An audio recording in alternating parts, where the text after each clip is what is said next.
Right, welcome back to the Carnivore and Beyond podcast. And I've got a guy on today who I've wanted to get on for ages and have a chat to. I met Tim. I was sitting out fishing one day, and I can't remember even when it was, but it was a while ago. And I started to get some messages, and I get quite a few messages. And I was sitting there fishing, and I thought, I don't really want to chat to anybody. And I was looking, and it was Tim, and he had his long name up on Facebook, and so I didn't figure out who it was. And he had seen that I've been connecting carnivory with spirituality and whatever, and fancied a chat. So we Skyped, and I sat there by the lake, and I thought, what a charming dude.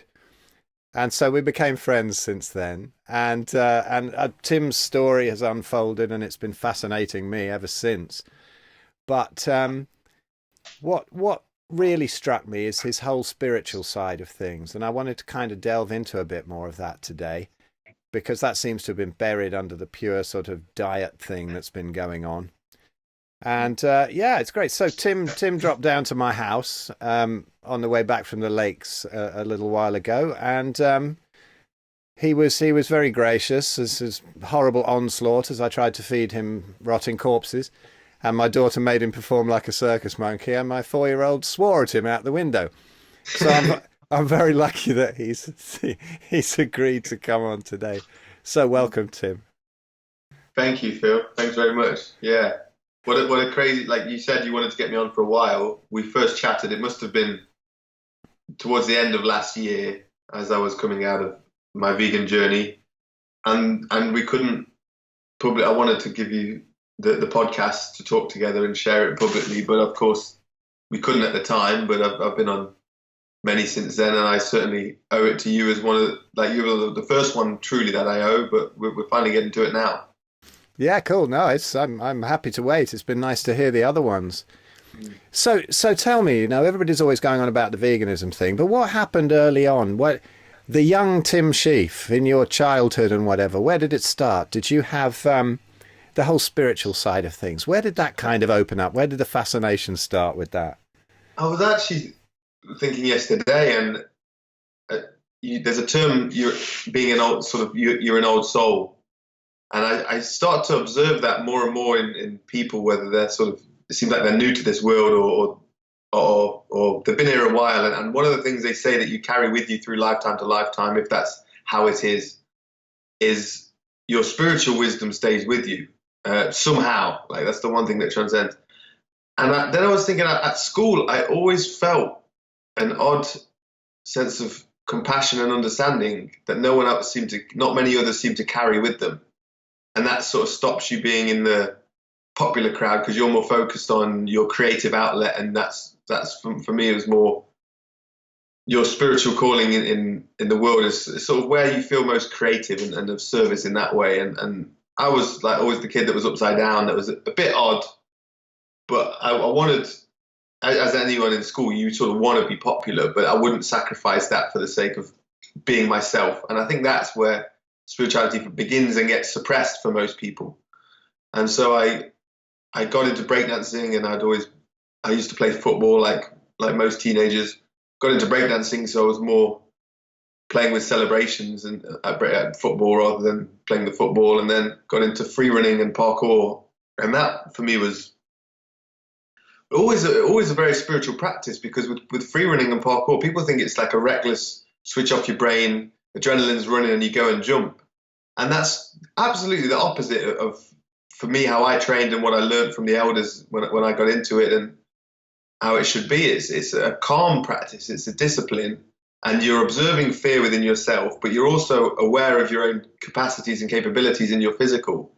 And so you override the fear and go, no, I'm capable of this, and I'm going to execute. And you do execute. And there's a lot less injuries from accidents than people realize, despite what fail videos, people just obsessed with that stuff will have you think. A lot of the people in those videos are people that are reckless or haven't thought about it or aren't disciplined in the sport or discipline of parkour. And so for me, parkour was a practice to face my own fears and connect with myself and enjoy the human body. And also you're interacting with whatever environment you're in as you go. And so that was really for me the route. And this is quite emotional talking about now, but I'm like, I miss it. I've not done it in a while. And what took that away from me was spiritual pursuits beyond that, was to get into compassionate living, have that connected to veganism, and see myself as uncompassionate for my choices, though I didn't judge myself because I just wasn't aware. But once I was aware, I couldn't become less conscious of animals being killed. Met with the awareness, the newfound awareness that was given to me by Gary Yourofsky, that you do not need to eat animal products to be a healthy and optimum human. And so when those two met, and I was not raised around I was in the countryside, but I wasn't raised seeing animals killed or brought up with the awareness of that. And our parents went to supermarkets. And I think that's where the disconnect has begun, from sort of 2-3 generations of not knowing your local farmer personally, kind of thing. And so listening to Eckhart Tolle and learning about my ego and the makeup of my own mind, realize, what is my right? Is it my ego that thinks it's okay for this animal to die for my choices when it's not a necessity? Now, fast forward a few years, you get into that movement. It's the most welcoming movement in the world, especially as an athlete, evidently because there's not that many successful ones, and they jump on you quite quickly. And it was great, and I felt loved, and I felt like I'd found my tribe and my crowd. And it's all life's playing games to give us life just plays games with us to give us like attachments, and then takes them away from us, and gives us these tests, and tests our integrity and character. And so as my health started to suffer, I got into other practices like yourself in raw food, raw veganism. And I certainly, when I dabbled with that, I felt health markers elevate in some areas, but then other areas of health that I wasn't quite as valued as much, which I should have done, started to drop off. And so I'm looking at the positives. Yeah, it's funny. It's like playing whack-a-mole, isn't it? There's always some other thing coming up. I know, I remember. Yeah, it was. And I was like, I'm just not doing it right. I'm just not doing it right. And you're constantly telling yourself this. And eventually it led me to the ultimate heal-all, which is to fasting, which, sorry for those who know my story already, I'll skim over it. But fasting seemed like the ultimate heal-all. And then you re-enter raw veganism, and your appetite is smaller, and you can, because I was doing things like, I was never satiated, so I'd overconsume. I'm mostly eating carbs, then you're overconsuming carbs, and I'd have digestion issues, hemorrhoids, just some sort. If I went to the doctors, I'm pretty sure they would have given me an autoimmune disease. I'm pretty sure from all my friends who had labeled from doctors. My role in this life, for some reason, I just reject that I can solve this myself, and what I learn along the way, if I suffer, I suffer, and it's, to my detriment, and maybe certain things teach me to not be so harsh with that. But that was my role, and so I thought, I'm going to solve this myself. And fasting was the ultimate, facing yourself, facing your fears. No one wants to not eat for 12 hours, let alone 24 hours, let alone a week, which led to 4 weeks, which led to eventually 5 weeks, when my body told me, now it's time to break the fast, stop fasting. And there's a long ass journey that whole was, but broke the fast, and after a week or less than a week, my symptoms came back. I didn't get the results I expected. My symptoms disappeared during the fast, which I think is really important to note. Like, not eating, my issues went away. But of course, you can't live eternally and not eat. Certainly not at this moment in my life was that possible. So reintroducing food, having the issues come back, thinking, wow, this isn't right, something's not right. And then essentially at that point, I was open to the universe, because the last thing I would ever do was eat animal products, and the second to last thing I would ever do was fast. So the only thing left that the universe was trying to show me was that one final door. Could I really open that door? And so I spoke to a few other friends. Sounds exactly. I know exactly that point. I was there. Yeah, I know that exact feeling. Last option, yeah.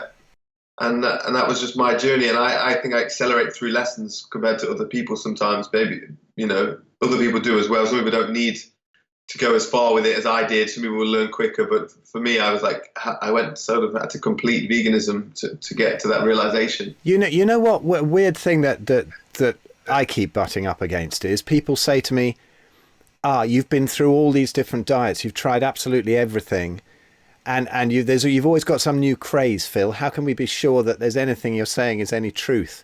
Yeah. Well, that's a weird thing, though, because Edison springs to mind with all the failures he had on a light bulb before he finally made one work. And you know that a lot of the people who criticize are vegetarians or vegans who've been vegetarian or vegan for a long time and they've never tried anything else.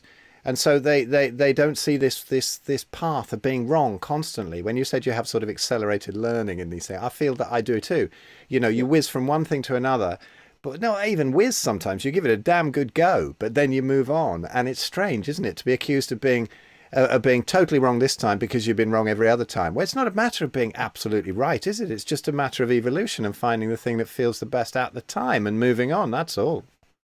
Absolutely, couldn't agree more. I think people project their own inability to face to get discipline and face their willpower. They just have accepted where they are, and you should accept where you are. And I just, as a human, I just have a different desire to test all the limits, to experiment, to go to extremes.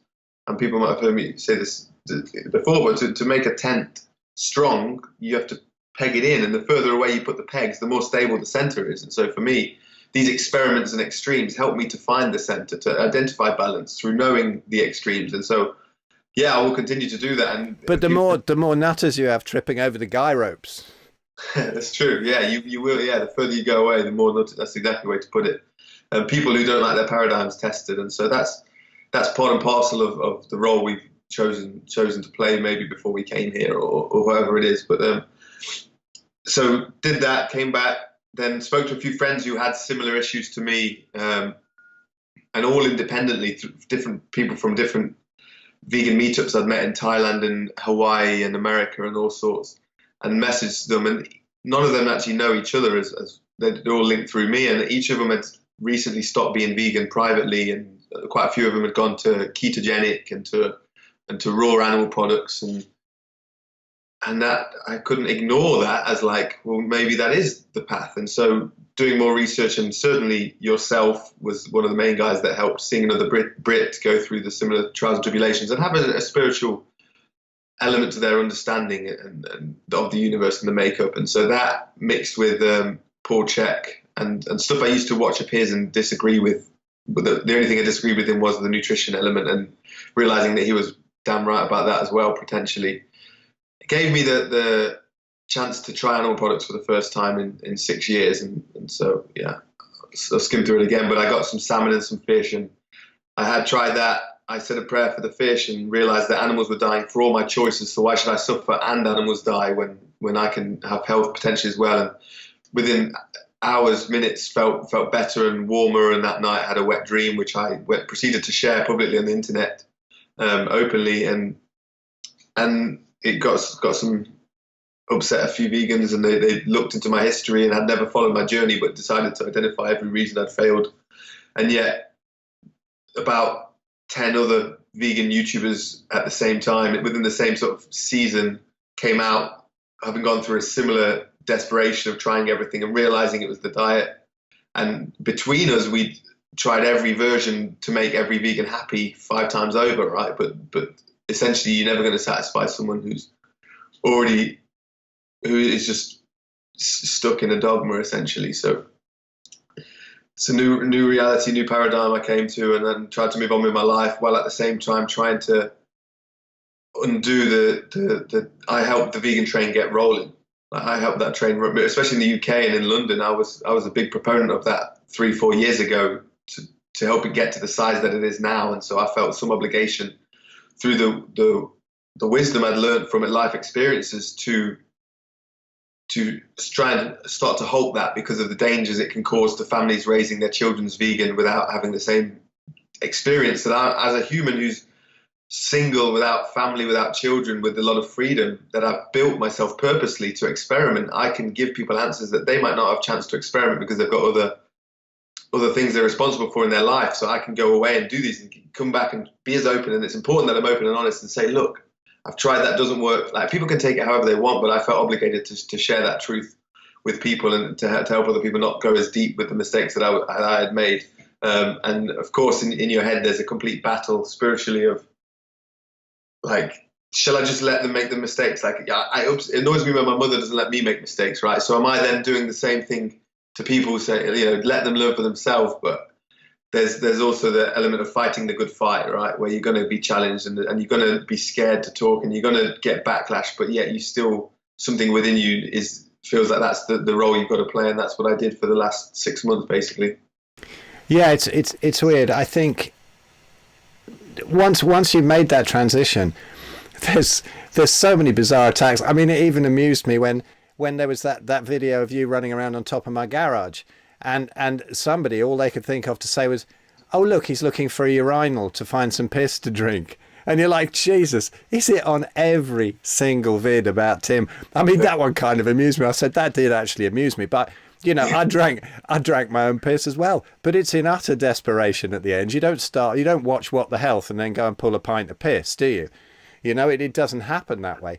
Well, for me, what I'd love to do, and I tried to on a debate with this young vegan guy who I believe you know as well in Liverpool. You know, it was a live debate, and my thing was to stand up and say, look, this isn't a vegan carnivore debate. This is just to say, try and even up plants and animals. Say it's not eating animals is not as cruel as we think. Eating plants is not as marvelous as we think.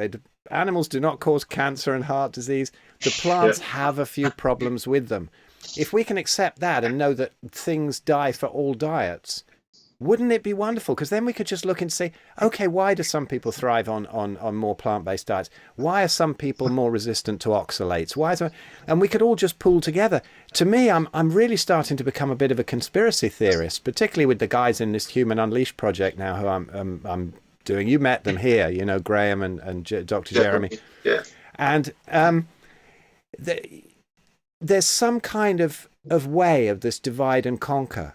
They love it. I mean, I'm sure the corporations love this whole battle between carnivores and vegans. And to me, it's absolutely insane. We're just people. No tribe ever had a battle over what they would eat. Nobody's demonstrating outside the straw hut or the mud hut saying you ate too many monkeys. You know, it's amazing. So what do you think? I mean, how can we somehow make the vegans, not make, but lead them towards the knowledge that really every diet kills loads? And why don't we just get together and figure out what's happening and figure out how to sort out the planet and the land and whatever? Never mind about climate change. I'm not even sure I'm convinced that that's what's going on. But we all want to restore the land and we all want to restore the soil. Otherwise, you know, feed everyone vegan. We got 50 years of crops left. It's crazy. Yeah. I don't know what we can do. I think you just got to at this point, you've got to let it run its course and let the people realize, and hopefully enough people like you and myself have laid the way that when their health does go, it doesn't have to go as deep for them to identify that. And it's just a chapter of spiritual awakening. It's like, it's the layer of spiritual ego that comes first. I think you have to break through.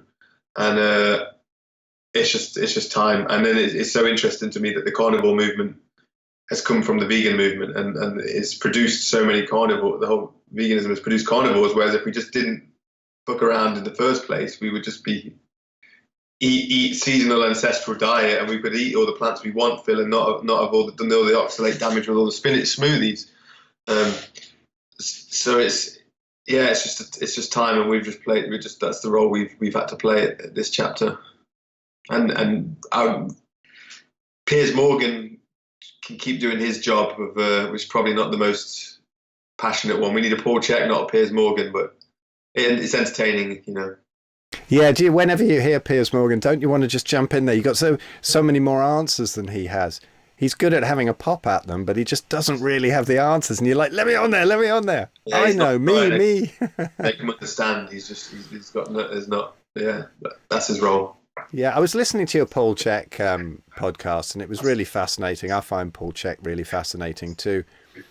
It was interesting though how he was saying. Now, correct me if I'm wrong. It was a while ago, and I was going to ask you about it, and I can't remember exactly. But he was saying about veganism being carnivory not being particularly safe, and it's something you should never do anything to excess or for too long. And I was thinking, well, you know, the sort of more open carnivores are not saying this. They're just saying exactly what you said, that if you don't wreck your system in the first place, you'd never have to go that far. Does Paul get into the whole thing of circadian biology and how to eat seasonally and that sort of thing? He seems to be doing it from individual physiologies. This is the one thing I couldn't quite grasp about him. in that podcast, because everything else kind of blows me away. He's amazing, but is he taking into, for me, the key to it is this whole circadian thing. You know, where are you? Where's your latitude? What's your inflammatory history? What season is it? That kind of thing. And that to me is another aspect of the whole sort of spiritual thing of being in touch with what you're supposed to be doing. Yeah, I mean, one thing he did say that sort of validates it was that if you're driving down the road and you get distracted and suddenly you're off course, you need to oversteer to get back on course. So it's not just right, it's oversteer to get back. And so for me, it feels like the carnivore movement is sort of the oversteer the other way to get back on track. And the things we learn along the way with, you know, we need to replenish the topsoils and we need more. It feels like, for the UK at least, if climate, well, regardless of climate change, nutrient-dense soil is what we will need, is one of the first things to go, right, is the topsoil to be depleted.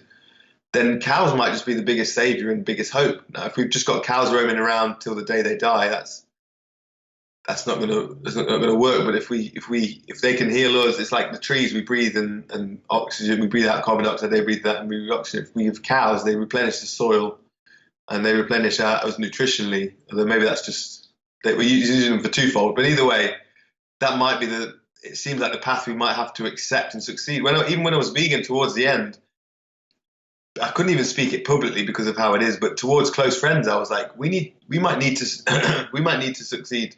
If the word's not sure that's the right word, but to give up honey. Like, as vegans, we might need to give up honey because we need more bees. And if the only way to get more bees is for that to be funded by the sale of their honey, then we need to do that because we need more bees for the plants. And so I was thinking that way and wanted to speak it publicly, but of course couldn't. I'm thinking similarly with cows now. Like, we need more cows in the UK roaming in the wild pastures to replenish the soil, and then, you know, however we deal with that to keep it under control and to feed our health when we've got fighting all the other battles of chemtrails and Wi-Fi's and Bluetooth and blue lights and all these battles. There's nothing simpler to. Paul Chek says it's harder to digest meat, and I've heard many people say that, so I won't disagree with that. It's harder to digest meat, but it may take longer and be a harder process in some senses, but it certainly feels a lot better in your stomach, or like feels like no fiber in your stomach is a unique feeling, and it allows you to train physically or to rest or to meditate or to sleep or to access your brain when much better than when there's fermentation and gases going all off in your stomach. It's something in that. Oh, it's a total difference. I mean, we in Manchester, there's a particular Indian restaurant we used to go to, which is a massive buffet with millions of choices. Since I've known Detta, since I met her in 2005, we've always gone there. We don't anymore because we've realised it's actually all full of, you know, they cook it in vegetable oils they proudly put on their publicity, which is a shame. But we used to just go and pig out on all the rice and naan breads and everything, and you'd come out and you'd try and get the seatbelt on, and then you'd drive home with this awful feeling. And then I noticed that I went carnivore way before Detta did, and I would go in there and pig out completely on all the sort of shish kebabs and chicken and whatever, until I couldn't move. And I'd get in the car with a completely flat stomach and not feeling anything. And Detta's still there going, oh, just having filled up on naan breads and stuff. It's not even about the amount you eat, is it? It's quite amazing when you first experience it. It's phenomenal to first witness it. Just back to the Paul Chek, because the question you asked as well, just to go on that. He talks, is very even more spiritual in the sense of being able to talk with your physical body and access, like asking it, do I want to eat this today? Can I eat this? Is this what you want? Like asking it what it wants, and like staring at the fruit in the aisle, staring at the vegetable and saying, do you want this? And being able to tune into the answer, which is something I've not got to that depth yet, but that is how far it goes for him. So that in that sense, then if your body is giving you the answer, that it's probably going to align circadian and seasonal to a degree, but maybe it won't. Maybe some days, you know, from your history growing up with eternal summer, you might be able to deal with it because it's something you're conditioned towards, but it's trying to identify that is tough. I'm just going to play with putting this in for the sake of the viewers. Let me know if the audio changes, gets better, worse, anything. Yeah, I have a couple of thoughts. Can you hear me there? Just checking. Say something. You can't hear me there. Okay. Yeah, I can. Yeah, that's cool. I was trying with a microphone just to see if it was better. It's cool. It was about the same. Yeah. Okay. Yeah, I've got a few thoughts about that. It's an interesting point. I was talking to somebody about this a while ago. It was a vegan doctor in Glastonbury who who kind of got a little bit irate with me, as they always do in the end. But he was saying it's all about testing and muscle testing and kinesiology, same kind of thing, of trying to find out your intuition of what food it is that you want. Now, to me, I've talked to quite a few vegans and vegetarians, and I was the same. We say, oh, yes, well, I just go with my desires, I go with my feelings. And generally that leads you to sort of 8 bowls of crunchy nut cornflakes for breakfast, you know, and pizza for lunch. And I've done that myself. But if you go, I think what's so great about the carnivore thing, it just takes you back to the most subtle of everything. The vegans always say, oh, it's an elimination diet. Absolutely. Yeah, sure it is. But you can survive on it if you want to. You can reintroduce things if you want to. It's up to you. There's no strictness or craziness in that world. But if you go all the way back to that, I find you get the really subtle desires. Like some days I will go, it'll be a very different experience me thinking about lamb or thinking about beef. Yeah. You know, some days are lamb, some days are beef. Some days I need some oysters. I don't particularly like them, but I eat them because my body just goes, I know that I need some oysters today. And you get that kind of intuition. And then maybe, you know, the intuition can come back from other stuff. But a lot of the stuff with the intuition, Paul Chek might be completely different. He's a very disciplined dude. He probably never got in anywhere near the mess I ever got in. So he's probably not got a whole load of addictions as well. But I think a lot of people, they have those kind of addictions. So when they start listening to their intuition and it says Mars bars, they trust it, you know? Something in there saying it, yeah. So one thing fascinates me about you, all your spirituality seems to be based on compassion. It's really lovely. I'm a selfish bugger. I mean, I don't know whether you had brothers and sisters or what, or was to do with me being an only child. But all my spirituality was just, how can I get that complete enlightenment? How can I deepen my perception of this or that? And so when I was vegan, and although people keep telling me off that I must never say I was vegan, okay, I was whole food plant-based, because no, I never went shouting about the animals and holding placards. So, but it was a bonus for me. I was thinking, oh, and it's better for the animals. That's cool. Now I don't believe it is. I also think the carnivore, yep, that's pretty cool. That's probably better for the environment too. I like that. But how was that? How have you ever sort of sought for really expanding consciousness or for your own personal aim, if you like? Not that there is such a thing once it happens, but how about or is it all the compassion side? What led you into that? What led you into that kind of? I mean, don't get me wrong, I'm a selfish bugger as well. I think we're no good to anyone unless we can understand, take care and understand ourselves. So most of my focus is about understanding myself deeper through the journey through health, learning truths about life. But I do exposing myself and putting my journey on YouTube and being open and honest about it. I hope that, like I say, with my freedom, I've enabled myself. That helps others to just identify something or to take something or to do that. But it's interesting for me. It's like this. It is selfish, but that's self-love, and it's like what is the line of that? You know, it's like I do take care of myself, but I know that when I'm happier and I'm feeling healthier, then I'm a better person to be around, and I'm kinder to my sisters, and I'll help my parents, and I'll be able to go sit with my grandma who doesn't remember me for 2 hours and be completely content in myself. But if I'm anxious and I've eaten sugar and I've got a craving and I've got a snack bar in my pocket and I'm going to see my grandma, I don't want to be there more than 5 minutes. Like it's a chore. So through being a little selfish in learning about myself and what makes me content, I learn everything I feel like I need to know, and it makes me a better human for others as well. And then I just try to share that. So there's certainly an element of selfishness, but I think there's a way of the universe that works, that it's like things, when you're chasing things that are external, you push them away, and when you go within and you focus things inwards, then that starts a magnetic pull of everything else. So when you focus the love inwards and make those choices for yourself, it starts to magnetize other things that are good for you as well, and then that just goes into the universe and everything that comes into contact with you. That's the way I sense and I feel through observation. So I know I can be selfish, and I know I can be seen as selfish, and my mother calls me selfish. But I have a deeper understanding of why I'm doing that, and I could just be all lying to myself, but I think I feel like I'm on the money with it for now, anyway.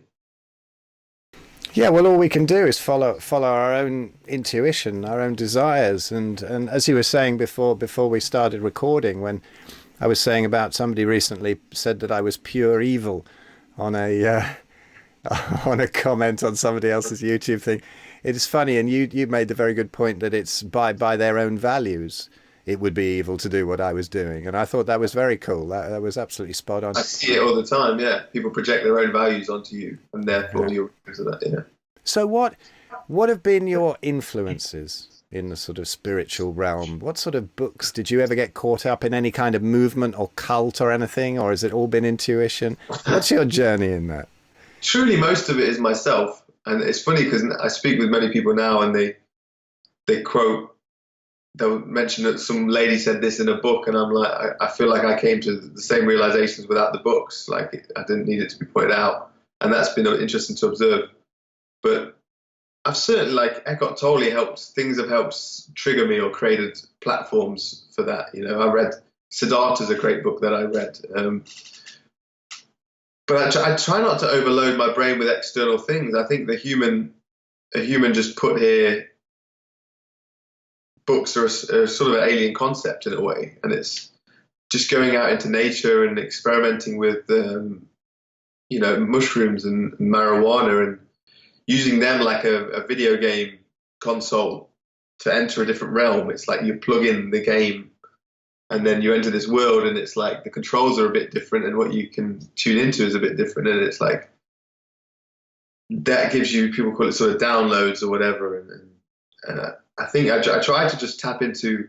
I recognize today that we're so lost from the ancestry and the potential of what I think we've more devolved than evolved at this stage, if evolution is even a thing, which I'm not so sure about. But if anything, we're going backwards while we're being spoon-fed this image that we're evolving, and I'm not falling for that bullshit. Like, so I'm looking to how our ancestors would have seen the world, how they would have lived, how they would have interacted with nature, and I take what feels comfortable for me, because of course I'm still a bratty, teenage boy who grew up in a city in Derby with habits and traits and stuff like that. I can't completely undo all of that and just live off the land and know what I can forage out of the woodland and stuff like that. But I like to dabble in these things. Like I've done like a few bushcraft courses, and really gone into that world and gone, wow, there really is a community here of people who are really about it, and they all eat meat. All of these eat meat, and they don't really welcome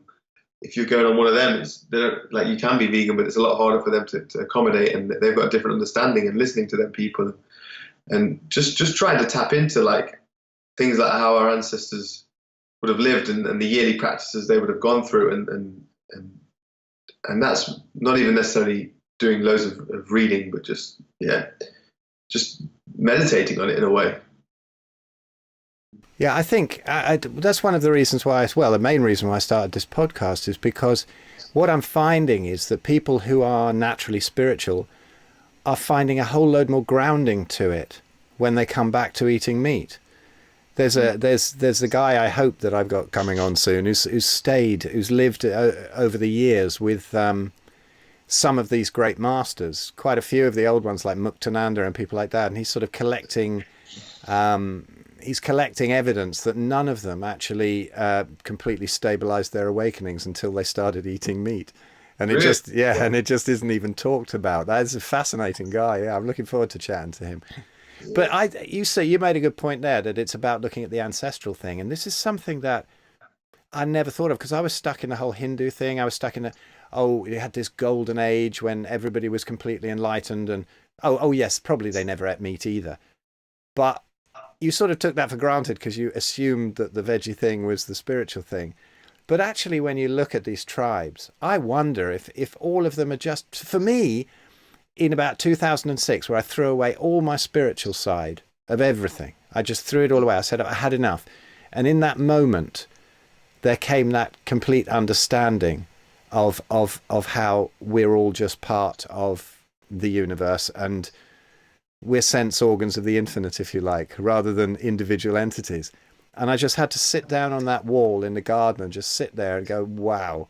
It was the simplicity of it but the utter normality of it.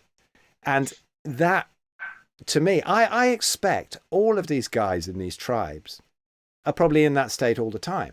It's just completely disconnected. We become disconnected. It's nothing even remarkable. I mean, you look at my friend Rick Archer's Buddha at the Gas Pump series, like he's on 500 plus interviews now, and he's still going, and there's still people who are having these awakenings all the time.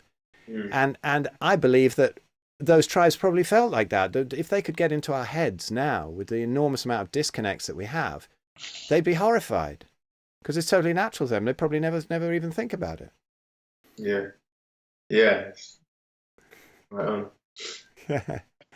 So tell me this. It sounds like the whole parkour thing. I mean, this really fascinates me. I'd love to. I'd love to pick your brains about this. There seems to be. Is there a real spiritual side to a lot of the people who do this? Because you just have to be so in touch with everything in your surroundings and your whole physiology all the time. How long does it take? How long's a piece of string? Probably like asking me how long does it take before you can go out and play with a band, play some drums. But, you know, what is the lead up to this and the work that you have to do? And how do you find out about what you have to do? How did you learn? There's no book somewhere, is there, saying this is how you do parkour? Well, how did you do that from the start? You started breakdancing and stuff, and then you got into that. And yeah. So there was a documentary on Channel 4 years ago called Jump London. And I was ironically working part-time at McDonald's at the time, and I was on my lunch break, and I sat down to eat it, and it was on the TV, and I was like, I think I saw the advert for it, and I was recording it at home, so I turned it off, and I was like, I'm going to really focus. I want to watch some focus. This looks crazy, like these French guys jumping all over these walls. What the heck is this? So I went home and watched it, and it was like 3D breakdancing. It's like breakdancing is done on one mat. And I sort of was getting bored of the music of it as well. It was quite repetitive with the music, as much as I enjoyed the movements. And it just came to me, and I was like, I was so passionate. It was no YouTube back then, so it was just forums on the internet. And I found forums, and you download .wmv files of these French guys, these badass French. They must have been either teenagers or early 20s, just strong, healthy-looking dudes, no talking, just action and really functional movement.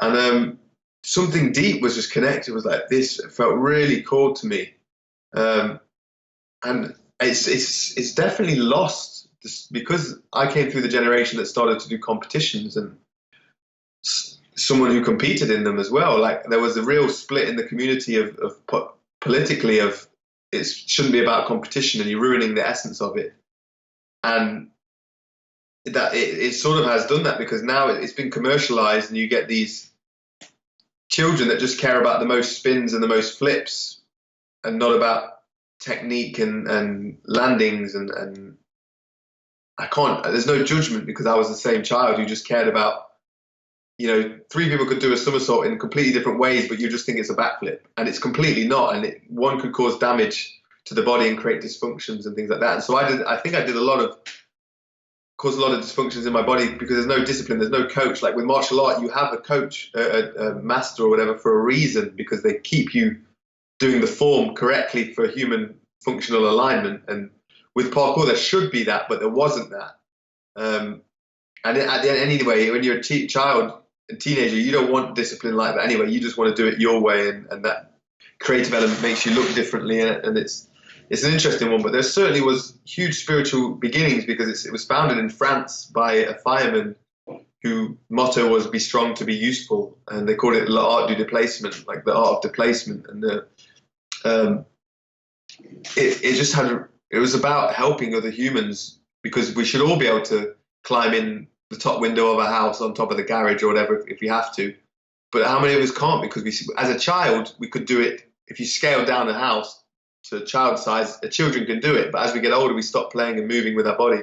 So we lose this ability that we've all got buried within us. And so I was something deep within me drawn to it. And I didn't want to, not that I didn't want to lose the ability. I just wanted to explore it more and see how far I could take my body. So I'd watch these videos that I'd download, and I'd just go out with a few friends and practice moves onto grass and just completely self-taught. I'm a firm believer that people really want to be spoon-fed stuff, but if you're trying to be spoon-fed something, you're never going to quite grasp it compared to the person whose passion will get them through anything, you know. And I remember the first day I went to breakdancing, my friend came with me, and then the second time they never came with me, and I just went on my own from then on for months without knowing anyone. And it happened with parkour. I did it with my schoolmates, and after about 2 weeks, they all stopped from the moment of inspiration, and I just carried on doing it on my own until I found more people. And if you're passionate, you find a way to do anything, and that's kind of how you know you should be doing what you're doing. Like it shouldn't be work. The work does itself almost. And so I try to use that to identify things going forward into where's my passion and what's not, what doesn't feel like work. And that's where I've been grinding, but yeah. Cool. And when did this clothing thing come in? What was the start of that? What was the inspiration behind this? So I started a vegan clothing company originally called Ethics and Antics in about 2014. And I started, my YouTube channel was built over 100,000 subscribers from my free running days. Then I got into veganism, and slowly most of my content became all vegan stuff and promoting veganism. And I remember all the comments I used to get from the free runners and pushing my agenda and just do free running, and I'd lost my way and all this stuff, and really upset me, and I just whatever. And so when I did transition to veganism and built up a following from vegan audience who were watching my stuff, I didn't like the pushy message that most of it had, and the t-shirts that said meat is murder. I would never wear that. I tried to always deliver an understanding approach, and I like to be creative with it. So the first, it doesn't sound that creative, but its simplicity in its way was I put the word vegan backwards on a shirt, Nagiv, and then underneath it said for the slamina, and slamina is animals backwards with a couple of emojis of animals. So that was a clue to read it backwards. And if someone saw you on a train in the mirror, they might read it, or a few people at airport asked me what it meant. And you start the conversation. Rather than being in your face, they'd either ask you, or they'd be vegan themselves and they'd know, and then you could have a little conversation. So it was hiding in plain sight, but without offending anyone. And that was always most of my approach to veganism was that way. And so I made 100 and put them on my YouTube, and people bought them, and it did all right. And my flatmate at the time didn't have a job, Millie, so she helped me run the company, and it grew and grew, and the vegan community was growing, and it grew. And towards the end, I wanted it to just be an ethical clothing company and stop selling the vegan merch that built the company and just keep it moving forward. But my friends and business partners, for the sake of the company, realized that most of our customers were vegan, and they were scared that we wouldn't be able to survive throughout that, and wanted it to remain vegan, and they were vegan, and like I say. So I understand it, and we sorted things out and parted ways, and it's truly I'm blessed for it because it's been a relief. It was a fun journey. I learned a lot, but it's not running a clothing company isn't my message or my job in life, and even the fact that you're still creating, if you do care about the environment. I was always torn because you're creating new clothes, and it is all ethically sourced, but the most ethical clothing is secondhand clothing. And I was aware of that while trying to run a business. I was split in my heart, so that everything happens for a reason, and it was a blessing to move on. But the irony, of course, the first shirt I ever made was the word vegan backwards, and that's sort of what I've become. Yeah, that's kind of ironic, isn't it? So what's next for Tim? What are you doing now? Yeah. So I'm taking inspiration from all these different healing modalities and practices, and I've created something that I'm experimenting with myself called the formula, where I put together 6 different ingredients from ancestral to nutrition to movement and postural correction. And I'm putting them together like I don't think anyone's put it together before, because you have a lot of health movements that don't align. Like the one thing I'll give away is, meat and sort of very much carnivore based diet is part of the formula for me, because it's the most not anti-inflammatory. It doesn't cause inflammation. It's the most least inflammation forming diet, whilst still giving you the fuel to get on with your daily life. And when you're doing things like postural correction and working out with functional training, you need optimum recovery. So to be able to, it's like when I fasted, my body got to a really nice state in mobility-wise. There were spaces in my joints that freed up that I hadn't felt since I was a child that I can't remember, So the carnivore diet, so far, I'm 9-10 days in, those spaces that happen when I fasted are coming again into my body, and but I'm able to get on with life and make content and talk and train with it. So it's kind of like that. It's like I said, it's like fasting but with fuel for life and recovery. So that's an important element. I won't go into all the other elements because I've made it on my YouTube channel, and I wanted to keep it sort of. I got tired of all the vegan attacks and anything. When you're an experimenter on the leading edge, you have to make yourself vulnerable to explore these things, and it's tiring, And so it's on my YouTube channel. It's $6.99 a month, and you get monthly access to all this content, to the 6 ingredients I've put out in the formula, and what I'm doing, why I'm doing it, and then there'll be live chats and vlogs along the way as well. But that's, for me, it's a nice venture that YouTube allows us to do that, because then you just cultivate an audience of people who really care and are really open, and not just any new soul can come in and just shoot you down when they've got no experience in that field. So that's really, I started it literally, well, like I say, 9-10 days ago, but I'm in Bristol at the moment. One of the ingredients, a vital ingredient was in Bristol. So I came here to do that along with the other stuff. And of course, there's good grass-fed meat and stuff access here. It's quite a woke city, if I could call it that. And I'm enjoying my time here. I'm mixing, like I say, other modalities as well. That if people go to my YouTube channel, you get a clue of it, and you could always come in more. But that's where my focus is. It's continuing the journey of healing myself, identifying what works, making it accessible as possible to others, so that everyone could do it if they wanted to, and we're open enough to try and just putting myself out there. No, that sounds great. That sounds like kind of similar stuff that we're doing with Thu, but I feel like signing up for that, because I need to get back into the whole physical thing. I'm kind of shit at the moment. I've been so lazy. That's why the carnivore makes you kind of lazy, It keeps you in pretty good shape on its own, and never having been an athlete, just being somebody who's trained just for the sake of it. Yeah. Not as lazy as sugar does, though. Hey? Not as lazy as sugar makes you. Oh, that's true. Yeah. I feel really like I just switch off after I eat sugar. I'm like, I don't feel any drive. I lose my drive. I don't know if it's the sugar cravings, that drive, that hunger for sugar is I find sugar, try and find sugar in life instead, or something. Yeah, well, yeah, definitely. I mean, I think when my sort of pancreas gave out somewhere in the 90s, and I wasn't very insulin sensitive anymore, and ended up a proper fat bastard. And I think that made me incredibly lazy. Well, in early 2000s, probably, really. I had a gym in the late 90s, and I was in quite good shape. But then in the 2000s, and then my sort of slide towards being a fat bastard, and it was I was definitely much more lazy then, and for the wrong reasons. But now I just sort of look down and go, hang on, that's pretty lean. I can't be arsed. But actually, I don't really kind of need some inspiration to get back into it, I think. Yeah. So just finding a practice, and it's even something simple like Pilates is good for posture and makes you feel, aligns you head to toe and connects the dots, kind of thing. Yeah. So one thing I wanted to ask you about, because it was a while ago you had that bit of salmon.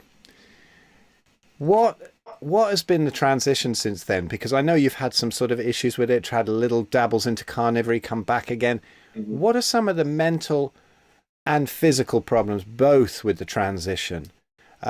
Because I think there's a lot of people who are coming out of veganism now, maybe aren't even talking about it, and I think probably quite a few of them will watch this with that in mind. So what are some of the struggles? For me, I was so sick that when I went sort of keto and then carnivore, there was nothing but positives apart from the oxalate dumping and the kidney stones. But that was from this time before. But I see a lot of people having difficulty transitioning both the mental aspect and the physical aspect. How was it for you with digestion and guilt and many other things? What went on? Guilt. I was very forgiving on myself. I think we're allowed.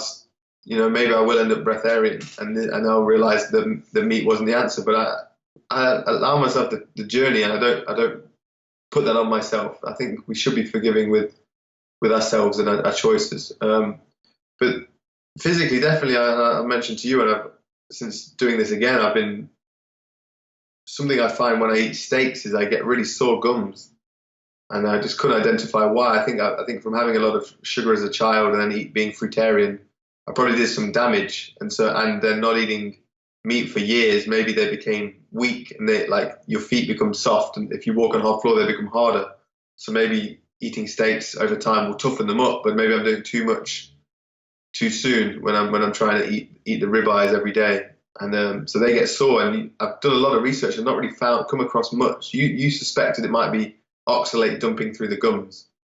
Well, I've heard people mentioning about oxalate dumping, and that oxalates can be stored anywhere in the body, and some people have gum problems. God, I don't know. I mean, the vegans are going to say, well, clearly it's the start of scurvy, aren't they? So, which no carnivore's ever got scurvy unless you're eating sort of dried jerky all the time. It's not going to happen. But I honestly don't know. You stumped me on that one. I had a couple of ideas, but it would be interesting if anybody comes out with anything from listening to this. If any of my wise chaps are listening, I think Jeremy Ayres, if you're listening to this, let's have. I'll ask him anyway. But it's a fascinating one. But it could be linked to something else, and they say the gums is linked to the heart as well, right? Like gum disease and heart disease is linked. I don't know if there's something there, but it's a strange one. But I think it's that I've got weak gums right now. And well, I think it's the other way around, isn't it? That the sort of infections in things like root canals, stuff like that, very often trigger heart disease. Okay. It's not. So I don't think it's so much connected in that way. You never know, might be, but I would be surprised if you had an issue with your heart. Yeah. It's a weird one. Yeah, I don't think that's right. How about digestion and stuff? How has that been? Because you've kind of gone backwards and forwards, reintroduced some plants here and there, dairy, things like that. How have you got on with that? The lower carb I stay, the better. If I eat too much dairy, I get constipated for sure. And dairy is quite addictive. Like, you think you just have a bit and then you stop, and then later on you want more, and the next day you feel it again. So that one's tempting. But certainly I feel like I'm at a stage in my life when gluten's completely gone. And I really don't want to jinx that. But it's like I don't even contemplate those options anymore. Do you know what I mean? And that's nice. And then learning vegetable oil. I think was it Ben Greenfield or someone said the other day, if they were offered candy floss and like a health food bar, they'd take the candy floss because of the vegetable oils in the health food bar, and they're like, the vegetable oils is worse. So would I, and the fibre. Yeah, the fibre, and that is like the body can process sugar quickly, like in that pure form, kind of almost pure form. But that can cause more. The body will store that as its toxin in lipids or whatever it is. And I thought that was interesting. So and then you just made a point the other day about you eating milk chocolate now over dark chocolate, and I'm sure, I don't know if you shared it with your audience, but I'm sure you could inspire a lot more people to take that potential option occasionally. But yeah. No, I'll have the two things that I miss is real buttery potatoes, which I can't go near, really. I used to have the odd mouthful. If the kids might have some chips or whatever, if we're out at a restaurant, and I might have a couple of mouthfuls. Not anymore, really. I used to, up till about 3 years ago, maybe. But chocolate, yeah, every now and again I'll have some. And nowadays it will be white chocolate because, well, milk chocolate or white chocolate, because I just felt there was something about that dark chocolate and I was reacting to it more. But even when I was really sick, and I would react very, very quickly, and people say that, like they say about bipolar people are like everybody else, only more so. And it's the same when you're autoimmune, that you can kind of feel these things quicker of what they're probably doing on a subtle level to most people, but you can feel them in a gross level, like you can't bend your knee or whatever after having a potato or something. Yeah. And for me, I could eat a load of chocolate and nothing would really happen. I was vegan and I was very skinny and I was eating a load of dark chocolate as well, and I was sort of doing all that fasting and whatever. But I would eat a load of dark chocolate and nothing would happen. But if I ate something with fibre, I would get in terrible pain. And it was, they're saying it's to do with this Klebsiella bacteria that lives further down in the digestive tract. It's very, very linked to ankylosing spondylitis and all the arthropathy conditions, and that really rang true to me. And it's funny, you can find out a load of things from being that sick. Like, a load of people look at stuff and they listen to Paul Saladino and all the science and whatever, and to them it's theory. To me it's practice. I kind of listen to these guys and go, that's why that happened, and that's why that happened, because for me it's all from personal experience. So it's funny when people say, you're lying and whatever on the YouTube channels. You're lying deliberately. It's ever so strange. But I think people don't know themselves. The ability you know yourself is I feel like your ability to know others. And I really feel like a lot of these people don't know themselves, and then they can't recognize in you truth or not, you know. Oh yeah, that's it. Spot on. Because they're always, I see people always saying about how you're lying and dishonest. And I mean, if there's one thing I would feel about you, it's honesty. You just tell people exactly what you think at any moment, even if it blows up your business and gets you attacked. So, you know, all credit for that. Have you ever actually, have you been attacked yet in person? Has anybody had a go at you in person, or is it just online? Because nobody recognizes me, but they will with you. I've had a few dirty looks and I've felt like, oh, this person might know. But there was one, I was doing an obstacle race earlier this year, and there was a guy with a vegan runner's vest on. And I went to shake his hand, and he wouldn't shake my hand. He said, hey, he came up to me and said, hey, Tim. And before the start of the race, I said, good luck. And then he wouldn't shake my hand. I was like, but nothing beyond that, like in person, physically, I don't think.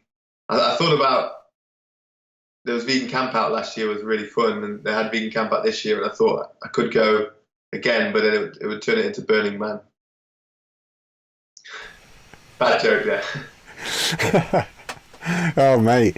Yeah, it's funny. Those. I was talking to somebody who, I believe he used to do some of the videoing for these kind of films. These, Peter. You know, yeah. Well, some of the films. I think you. Which one were you?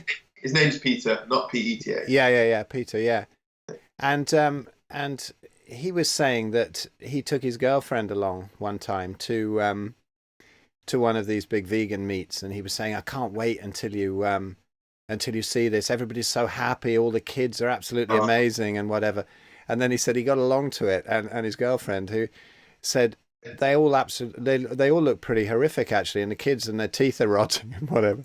And he sort of looked around, and suddenly the scales fell from his eyes, and he thought, actually, yeah, there is a load of things going wrong there. And I think that was his wake up moment when his girlfriend said, this isn't quite the paradise that you said it was going to be. Yeah, I definitely had that where it felt like you were part of that movement, and there was that like pink tinted glasses or whatever, and eventually you look around and it's like, shit, everyone's suffering here. Everyone's unhealthy, and they're looking to me to represent the health, and I'm not feeling healthy. Like, so something's wrong here. Yeah, it's a difficult one. So what happened with the film? Which one were you in, or which you were just in one or two? Or What the Health? In What the Health? I still get vegans following me now, seeing that movie, and then following me from that, not knowing the story since then. But I filmed for Game Changers about 3 years ago, and I had a ponytail. It was that long ago before they released it, and if they would have released it back then, it probably would have changed the game more than it has seemed to have done now. Because I've not really heard. Other than vegans watching it, I've not heard much rave reviews. And I think people aren't stupid. Like, people aren't that stupid. To see Arnold Schwarzenegger talk about veganism, who's really going vegan because Arnold Schwarzenegger? Like, if anything, hopefully people are intelligent enough, and that puts them off, because they go, this is bullshit. Like, but I rang them up and said, it's best if you take me out. This was before it was public, but I just let them know anyway.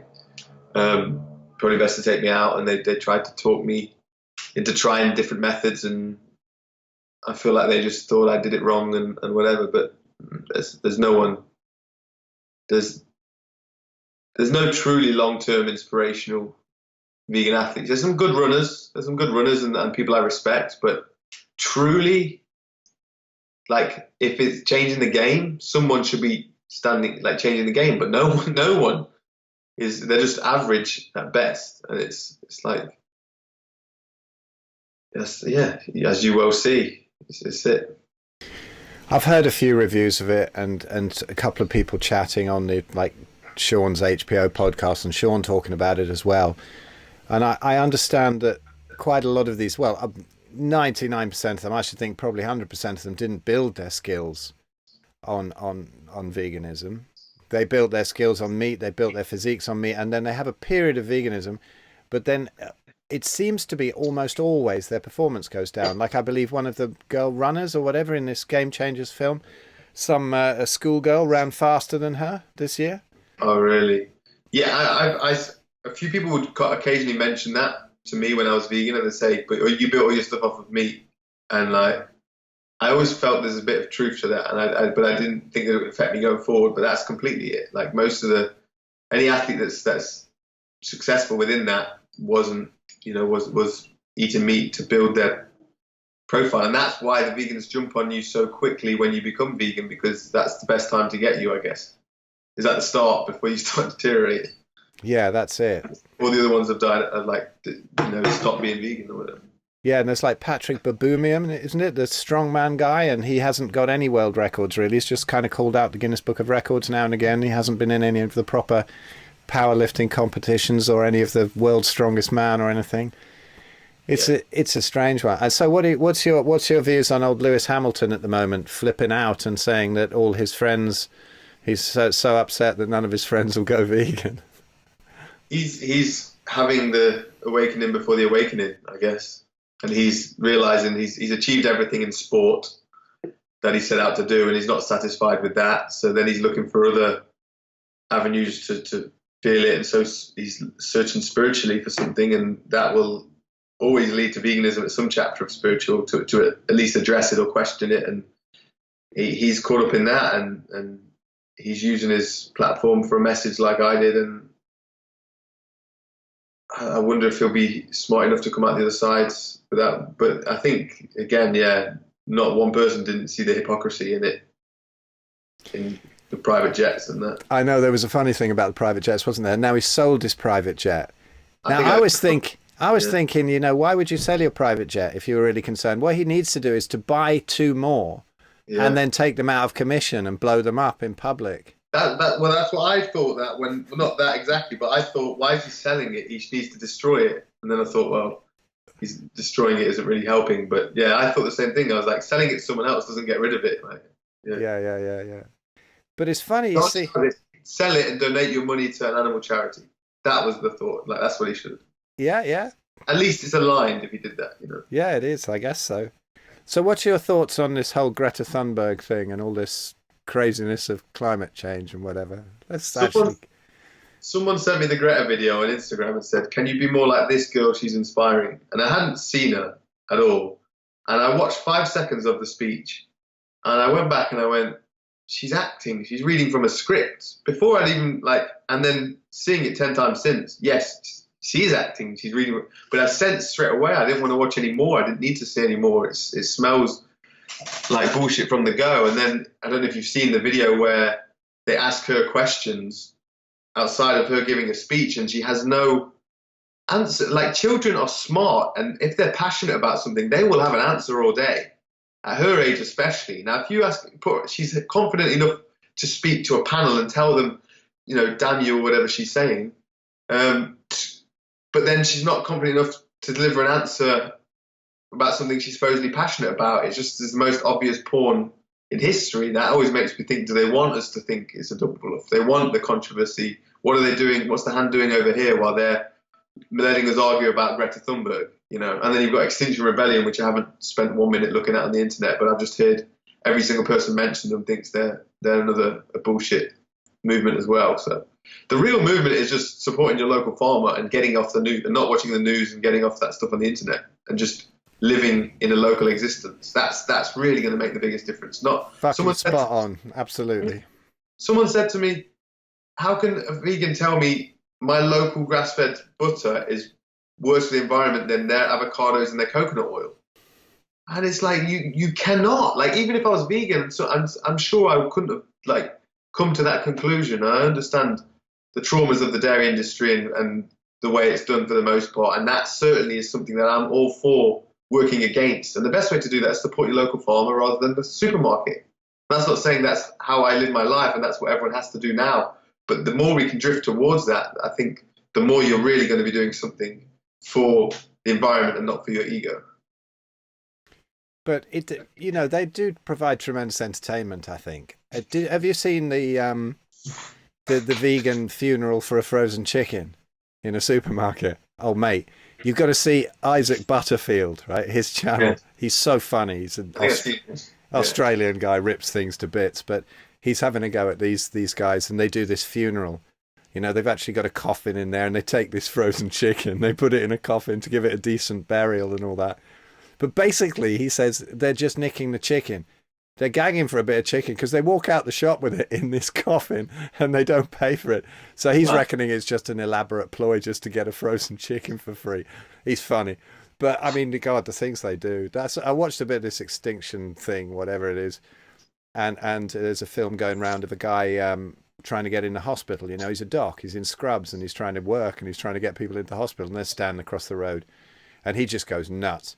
And he rips their banner off them, throws it over the fence, and starts really shouting them like, "Fuck off, go home!" And they all disperse. And it's quite a powerful little film there. But I think people are just getting fed up with it. But yeah, I think check out Tristan's stuff. The podcast I did, the last one actually, was with Tristan and his incredible insight into how long this has been going on. This creating of false fears. Whether it's nuclear war, whether it's the latest swine flu outbreak or whatever, and then false solutions. So the climate thing, if you see it on the surface and just see it, oh, isn't this wonderful little girl presenting all this stuff? Yeah. But if you see that all the solutions they're presenting are completely upside down, then surely you have to see some holes in the whole thing to start with. I don't know, I can't say for sure about the climate thing. What gets me is people are saying, oh, this is happening. You cannot deny that there's this greenhouse gas and that greenhouse gas and it's warming up the planet. Well, I don't know. I mean, maybe not, probably not. But when you see all the stuff around it, every single thing around it, if you stop studying that and looking at everything else, like Einstein says, you can't deal with the problem on the level of the problem itself. Oh yes, it's all down to farting cows. Well, that's nonsense anyway. And everybody's got to go vegan. Everybody's got to do this and fight. It's all, none of it makes any sense. So that's why I doubt the climate thing anyway. Yeah, and most of the information for that's given to us by NASA. So yeah, already that's a shady business as it is. Absolutely. And I don't know. It doesn't mean we don't have to do anything, but to say that it's cow farts, and then even I see things like melting ice caps doesn't raise the water. And I look at it and I'm like, yeah, that makes total sense. Like when you're in the bath and there's a duck, whatever's sat below the water keeps it that high. So if there's ice, it just melts, it's going to stay at the same height. It's just water and water. And it's like, there's a bit deeper science, but as simplistic as that is like only a bit of the ice cap's above the water and everything below it is ice, that melts. It's going to stay the same amount. Yeah, I heard you mention that the other day. Yeah. But now I've got a powerful image of you in the bath surrounded by tons of plastic toys, trying to work out what happens. Eureka, that was a Eureka story, wasn't it? It was, yeah. Placement, yeah. Ah, Tim, well, I know you've got a leg it at about 2:00 and whatever, and this was great. Thank you so much. And so where can people find you, and what would you like to say? Any closing words and any thoughts on life before we go? Anything we haven't mentioned? Yeah. So I'm off to go jump in the cold pond in Bristol. I've been doing it daily now. I call it nature dips. And it's such a beautiful moment of the day when I'll go into a river or the ocean or a pond or a lake and just take myself there.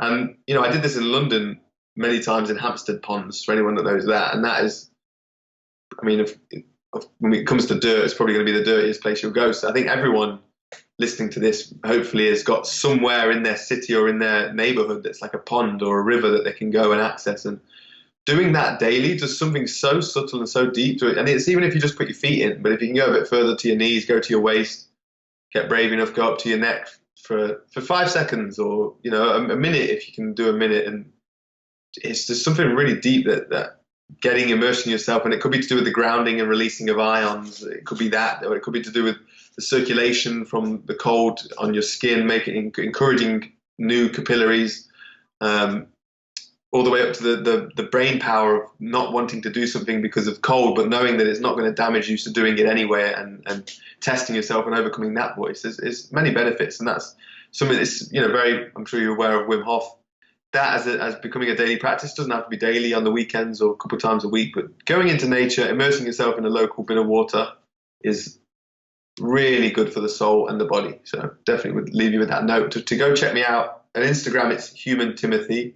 because the human is the one truth that I know I am, and even that I might cut myself open and see that I'm a robot, an AI. Like who knows where it goes? But the one, because I'm not above or below anything. I'm just a human, and that's the truth. That's what I call myself, Human Timothy.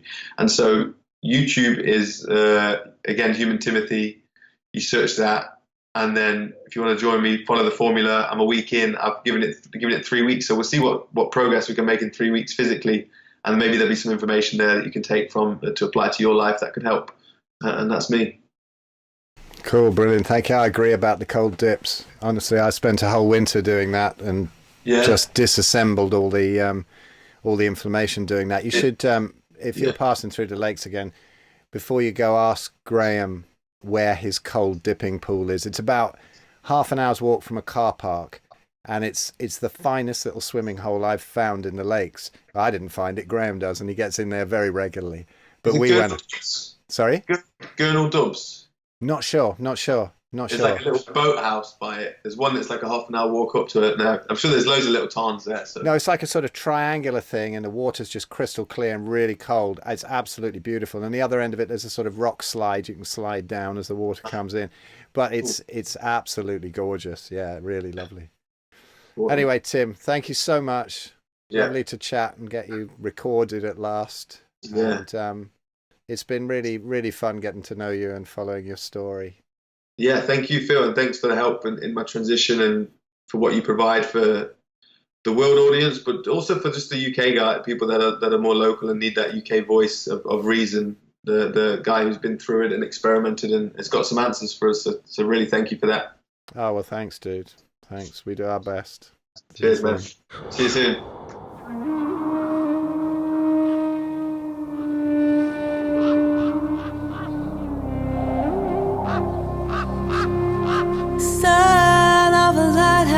Keep her